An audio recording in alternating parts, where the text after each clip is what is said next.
Welcome to Lash Sisters Unfiltered. So whether you're a new lash artist or esthetician or you're seasoned and you've been doing this for a long time, we're here to help you grow and succeed without any gatekeeping.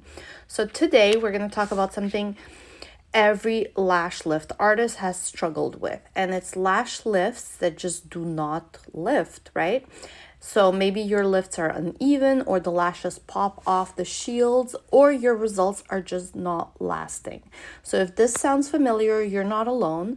We're going to break it down today exactly why your lash shields are just not working and what you can do, why your lash lifts are not working and what you can do and how you can fix it.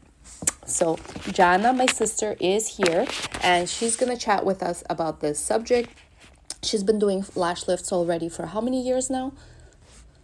Lash lifts, I would say about 3 years. 3 years you've been doing them. Uh-huh. And what are the things that you struggled with when you were just starting out?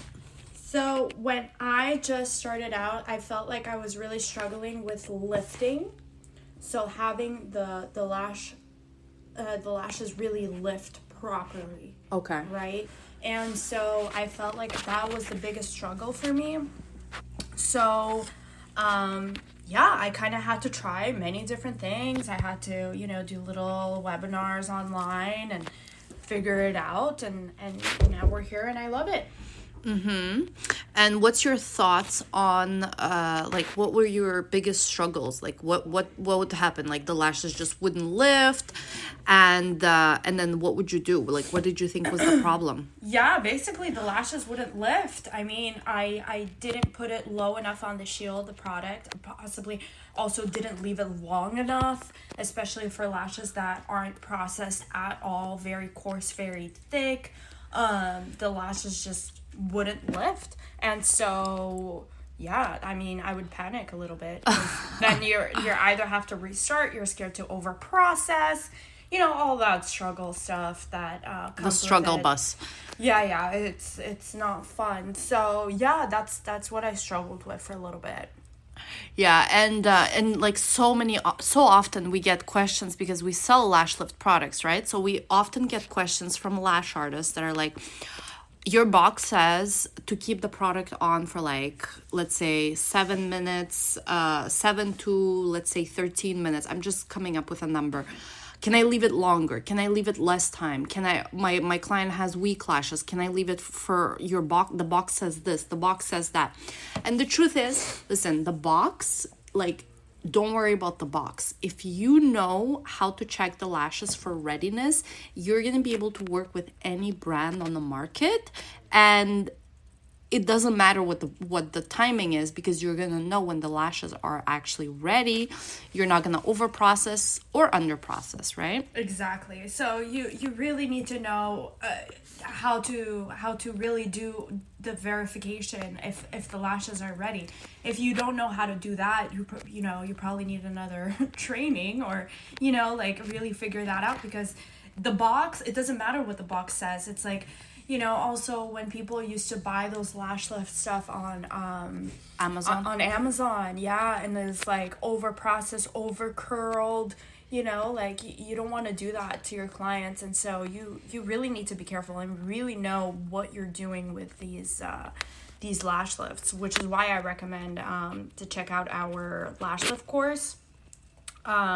It's really good. It's so detailed. It's insane. Yeah. You will learn so much. Yeah, we've literally I've traveled to Russia and taken 8 trainings with some of the best trainers there. And the way the industry is here in North America, it's basically 8 years behind Russia, Ukraine, and other Eastern European countries. They've been doing lash lifts there and also extensions for so long, so their industry is so advanced. And so some of the techniques that I've learned were just absolutely mind-blowing, and it was pretty impressive, because I took a course here in the US, two courses actually, and I really felt like I really didn't learn very much at all. They're not as detailed, right? Right. It's more like, okay, well, you put step 1 and then you wait and you leave it on for this amount of time and then you put step 2. Like, it tells you everything you can basically Google, but there are so many things that are not Googleable, right? Mm-hmm. And why do you think that is? Why do you think the Russians are I think it's their personality type. I think they're so just like perfectionists and they always want to be the best, and I feel like it really bleeds through into the industry, into the lash industry, into the lash lift. They're so anal about everything. And also, just some context, we are actually also Russian. Yeah. So we're not like Talking shit. Or it's and even if we were, we are Russians. Right. So it's like, yeah, so it's like we know our people, like we know what they're about. But it's not even that. You know what I think a big part of it is? I think that's a part of it, but I think also the fact that in Russia, the beauty industry, like a woman's value traditionally was mainly like what she could bring to the table was the fact that she's pretty and like she could take care of the home and the kids, right? Now, obviously that's changing over time, and with this new generation it's changing, but it's still very much in the culture, right? So that's why over there, like, you're never gonna see, if you go to Russia, you're never gonna see a woman wearing like sweatpants and like with her hair disheveled. Like after COVID, I feel like it has changed a little bit. The style has definitely evolved, but I definitely agree with you that, they all take care of themselves. They all have their nails done. They all have their hair done. They all have some sort of, something done always. And, and that's why, a lot of women look into it and they get into the industry because they're like, oh, this seems like something I can do, right? And then the industry gets extremely competitive as well. Yeah. The industry in Russia, like the beauty industry is incredibly competitive, like, because there's everyone and their mother that does lash lifts, lash extensions, nails, basically everything. Yeah. So, coming back to the lash lift conversation. Yeah, we kind of derailed a little bit.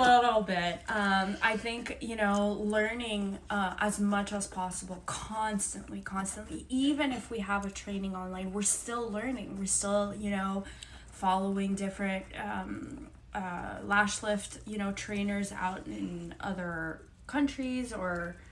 Yeah.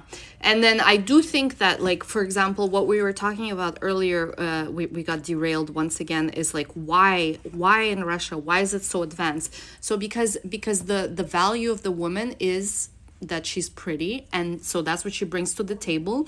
And really, like, the expectations that the clients have over there are like so much higher, right? So people like are absolutely always like, oh my goodness, like, if like, let's say the trainer was telling me over there that if you do like a shitty lift, like if the lashes don't lift, like they're not gonna pay you, or they're gonna like, leave a bad review, or like, so the pressure and the expectations are a lot higher. I'm not saying here that clients wouldn't do that, right? They would still do that. Yeah. No, I think clients everywhere, but they're maybe a little more rude. And that's a little about it. Yeah, and a little bit more like, what the hell is that? Like, they're gonna look in the mirror and be like, what is that? Like that. They're not gonna be nice and leave and then write a bad review and be nice to your face. They'll tell you exactly how they feel right then and there. Yeah, exactly. That's what it is. But I don't know. So somehow the industry is way more advanced there. I don't know why, and it just is what it is, right? Yeah. So coming back to the lash lift. I keep wanting to talk about Russia for some reason. I know. I don't know why I keep wanting to go that direction. So what are some of the reasons why if you're doing lash lifts, for those listening that already have tried doing lash lifts, and why their lifts are not working out? Like, do you want to talk about one of the reasons? So sometimes it could be, many different things. It could be you're using the wrong shield, your lash placement isn't precise. The processing time, you don't leave it long enough, which has been a mistake for a very long time for me, because I was scared to over process the lashes, and seeing what, especially when the lifts just came out. Remember those pictures of people like over processing and they're overly curled, and they curl into the eyelid and all of that. I was terrified to do that to a client. So basically what I would do is I would under process them, because I was scared to over process them. Right. And so that was definitely something I had to be more confident and build confidence in. And a lot of it is confidence, really, and just trusting yourself. And obviously, as the evolution of the products has come, I mean, they've been out for 12 years now. I feel like when I was just 18, those things started coming out on, or maybe 10 years, lash lift. Yeah. Around 10 years, but they were terrible.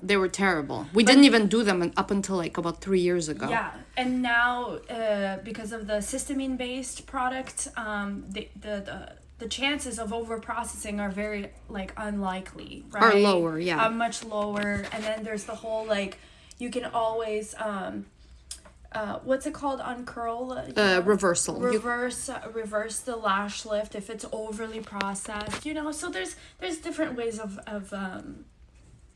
addressing any different issues that come up nowadays versus back then. It was just the wild west. Yeah, you just do it and you figure it out. You hope to figure it out. But I have to say, with lash lifts, it's not like with extensions. If you don't have a good fundamental knowledge of lash lifts, it's going to be very hard to figure it out. With extensions, I find you can start doing them. There's people that you hear all the time. We meet people all the time. They've learned lashes on YouTube and they eventually figured it out, They're right? They're self-taught and they figured it out, right? But with lash lifts, I find that it's very difficult to figure it out, because if you don't have that exact, precise knowledge of the chemistry, of the science behind the way the solutions work, and how the science affects every single step, if you simply just don't have that knowledge, it's going to be very hard to figure it out, because you're still going to end up screwing up in one step or the other. Correct. Right? For sure. So I do think with lash lifts, I thought when we didn't do lash lifts a few years ago, I thought it was a much more simple service than extensions, but turns out there's actually a lot more that goes into it, 100% knowledge wise, 100%. But I love both, honestly. I love doing extensions and I love doing lash lifts. Yeah. So both are just so fun, and changing. One client is a lash lift, the other one is eyelash extensions. It's just my absolute favorite. Yeah, but also your back, right? You were having pain in your back. Oh yeah, if I do eyelash extensions all day, every day, if I have 4 or 5 clients a day, my back is the next day is no joke. I literally thought I had a kidney infection. You ended up at the doctor's office. I literally thought, because my lower back was hurting so bad, I thought I had a kidney infection. He was like, no, you just need to do some yoga. So I was just shit, and I was asking you, I was panicking, remember? Yeah. You're I think I'm dying. I think I need to go to the emergency room. Yes, I was freaking out. And that's the thing, is that lash lift, switching it up between the services, I don't get that back pain as much anymore, and why is that? Is because of the fact that you're waiting between solutions, right? I'm waiting. I could walk around, I could go in the back. I could sit and wait. Yeah, it's not as taxing on the body, I find. Yeah, it's definitely not. The only part, I guess, is when you're wrapping the lashes, you're kind of bent over a little bit, and then also when you're placing the product, the step one. Yeah, but that's very quick. Very quick. It's short time. Yeah. Especially once you're really wrapping those lashes on properly, which I feel that took me a minute as well, that we're going to have to go into that. That took me a minute to really properly wrap them around the rods. But once they're properly wrapped, you can just go and, apply the solutions and just wait. Yeah. So, yeah. Speaking of wrapping, we do have a free webinar where I teach the difference between working with Lash Lift Glue and Lash Lift Balm. It's very detailed, so if that's something that you're struggling with, definitely you can message us and get access to the webinar. it's really, really helpful, because that's one thing that I find beginners struggle with. And how did you struggle with that? I really did struggle before the balm came out and we had to deal with the stringy glue. It was a pain. Yeah.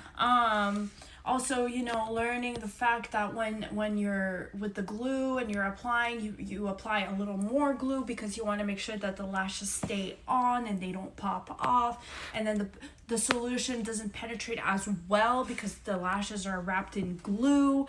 All of that stuff. I remember when I just started doing lash lifts, it was such a headache, and I just hated it. Honestly, I just hated it so much until the balm came out, and that shit just changed the game. Yeah, the balm is definitely much easier for beginners. But back to Russia, because I know I really want to go back to that for a second. You know that they hate the balm in Russia. Yeah, they really don't like it. They say that it's way too thick, and because the way that they were taught is by using the thin glue, right? The one that works very quickly. So they work in sections, and they isolate the lashes in sections. And once they've tried the glue, the balm, and they absolutely, I would say 95% of lash artists there, they hate it and they don't use it because they think it's and meanwhile here it's the opposite, because we haven't really been taught with the thin glue. Yeah, because back then it was, like I said, the wild west, right? Yeah. And not a lot of people. And then once the balm came out, a lot of beginners were trained on the balm, and usually it's what you're trained on, that's what you're gonna want to use, that's what you're gonna like, that's what you're gonna kind of be comfortable with. Can you imagine in your case using the thin glue now? No. Because you're so used to the balm, I'll be miserable. I hate the entire process. I'll just have a panic attack. All of it together. Yeah, exactly. Another thing to consider, if your lifts really don't turn out, it could be that you're just simply using the wrong shield or rod, So that's one of the, I'm sure that you've made that mistake. I've made it myself. Especially if you're going to use a size that is too big for the client's lashes, what's going to happen is that it won't lift enough. It's just going to be a very, very soft curl. It's kind of going to lift a little bit, but not enough, right?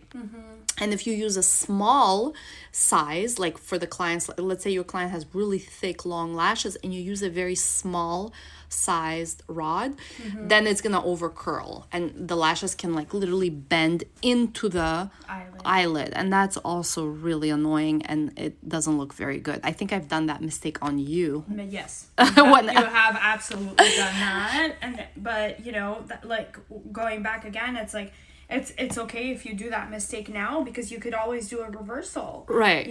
So it's not that much of a big deal. But back then, we just didn't know. When we were just learning, we didn't know how to do reversals necessarily, right? Yeah, exactly. And so you only just pray not to over process, and then you end up under processing. Yeah, exactly. I mean? And then the client looks at the mirror and she's like, oh, it doesn't even look like anything happened. Yeah, exactly. So, yeah. So it's definitely a learning curve, that's for sure. And then another thing that why lifts could potentially not work out is if you are not neutralizing properly. So step 2 is just as important as step 1, right? Because if you don't apply it evenly or leave it on for long enough, the lift just won't hold, right? So and step 2, what's really tricky is that you need to apply it all the way to the tips, not just to the apex, which is what you would apply step 1 to. So you apply it all over the lashes and leave it for generally, why is that? Why do you have to apply all over? So the reason you apply it all over is because step 1 will generally, no matter how hard you try, it's still gonna, the product is still gonna kind of go up to the tips. It's still gonna go up. Especially if you're wiping it off. Especially as you're wiping it off. So want it or not, step 1 will get to the tips. So if you don't neutralize the tips, the entire thing with step 2, it won't look over processed as your client is laying on your table. But once the client leaves, remember, step one is still processing, right? Because you didn't put the neutralizer on it. You didn't put step two on the tips. And so what will happen a couple of days later, they're going to message you and say, oh my God, my lashes are over processed at the tips. Yeah, or over curled. Or over curled. They won't probably say that it's over processed, but they'll definitely say that it's like overly curled and I don't like the look, it's bothering me, whatever it is, you know. So. Exactly. And so that's another thing to consider. So there's just so many different things like that like if you don't know, you don't know, right? Because you might think like, oh, if I just look on Google and I like Google it and I'll just follow the steps that are on the box, then my lifts will work out. But unfortunately, a lot goes into it, right? So much more than just following the steps on the box. Yeah, absolutely. And the really fun part is that it's actually a fun service to do, right? Yep. Once I figured it out, I definitely enjoy it. Yeah. But before figuring it out, I hated it. You were just like, what? I was like, no way, dude. I'm not doing that. I don't know how. I was scared, you know. What shields, what rods do I pick, right? God, yeah, all of it. Especially because we sell them, so we have so many options of rods and shields. Yeah. You're just like, okay, but what's the difference between this one? What's the difference between that one? Right. Especially if you nail something down. Like for me, eyelash extensions, I'm pretty like, you know, confident. I've been doing this for like a decade now. So it's you know, I'm comfortable. I know what the hell I'm doing. I know like what to do with all of it. But with lash lifts, you don't know. It's like learning all over again, and you know, trial and error a little bit and this and that. But once you figure it out and you really, you know, take the proper training and you use the right products that work for you and that make your job easier than instead of harder, you know, it's worth it. It's definitely worth it, and it's fun. It is really fun, and it's also like a very quick service. So like your client comes in, once you're really good at it, 45 minutes you're done, right? 45 minutes, an hour, you're done.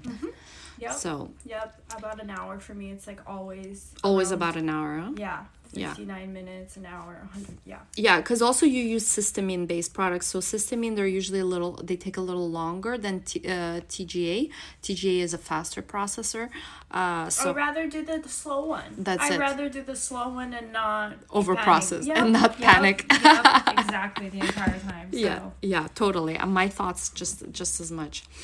So final thoughts. So if your lifts aren't working, it's just not because you're a bad artist. You just need to fine tune your technique and understand your products, your clients' lashes, and the small details that make a huge difference. And if you want to master lash lifts and start getting consistent, flawless results, I will invite you to join my free webinar. I'll teach you exactly how to work with lash lift glue and balm to prevent lashes from both popping off and get uneven lifts. So you can boost your confidence as a esthetician, as a lash artist that offers lash lifts. So show up now, sign up now. The link is going to be in the show notes. And once again, thank you so much for listening, and we'll see you guys in the next episode of Lash Sisters Unfiltered. Bye, guys. See you guys next time.